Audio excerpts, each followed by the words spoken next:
आप सभी को स्वतंत्रता दिवस की हार्दिक शुभकामनाएं। आइए झुककर सलाम करें उनको जिनके हिस्से में यह मुकाम आता है।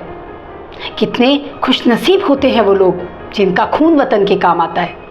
मैं आप सबके समक्ष एक कविता प्रस्तुत करने जा रही हूँ जो एक फौजी और उनके परिवार के जीवन को दर्शाता है। हर माँ बाप अपने बच्चे के लिए ख्वाब देखते हैं, पढ़ लिख कर एक दिन अपने पैरों पर खड़ा होगा ये सोचते हैं। पाल पोस कर वे अपने लाल को बड़ा करते हैं, इस दुनिया की भीड़ में उसे खड़ा करते हैं। उनका यह सोचना एक दिन हमारा दुलारा कमाएगा, हमारा सहारा बनेगा, घोड़ी चढ़ेगा, दूल्हा राजा बनेगा।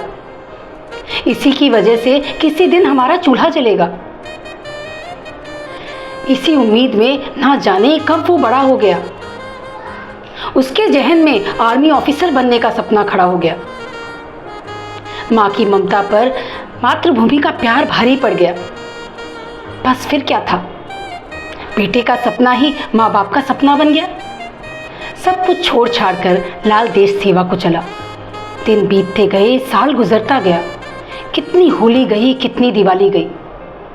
वे तरसते रहे मगर बेटा आ ना सका। फोन पर कहता बहुत जल्दी आऊँगा, पूरा 1 महीना माँ बाबा आप सबके संग बिताऊंगा। सहसा एक दिन दरवाजे पर एक दस्तक हुई।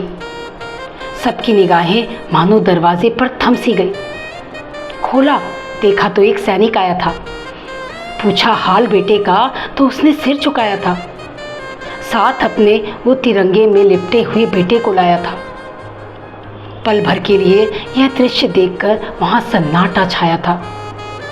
देश की खातिर उस जवान ने हंसकर मौत को गले लगाया था। आज फिर एक माँ का लाल दूसरी माँ पर कुर्बान हो गया। कुछ ही पल में वो घर आंसुओं का सैलाब बन गया। जमाने भर में मिलते हैं आशिक कई, मगर वतन से खूबसूरत कोई सनम नहीं होता। नोटों में लिपट कर, सोने में सिमट कर मरे हैं कई, मगर तिरंगे से खूबसूरत कोई कफन नहीं होता। सीमा पर जब भी कोई जवान शहीद होता है तो हर एक हिंदुस्तानी की आंखें नम हो जाती है और उस जवान के प्रति श्रद्धा और सम्मान की भावना ताउम्र हमारे हृदय में रहती है। पर ज़रा सोचिए उस फौजी के परिवार पर क्या बीतती होगी।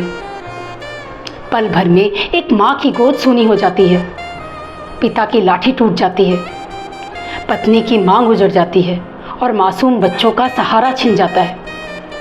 सच कहूँ तो वे भी किसी फौजी से कम नहीं होते। हर उन माँ बाप को हमारा शत शत नमन जो अपने हृदय को कठोर करके हमारे भारत को ऐसा वीर देते हैं, जो अपनी जेब में अपने परिवार को लेकिन अपने दिल में हिंदुस्तान को रखते हैं।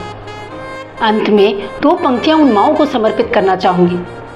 कर गई पैदा तुझे उस कोख का एहसान है, कर गई पैदा तुझे उस कोख का एहसान है। सैनिकों के रक्त से आबाद हिंदुस्तान है, सैनिकों के रक्त से आबाद हिंदुस्तान है। जय हिंद, जय भारत।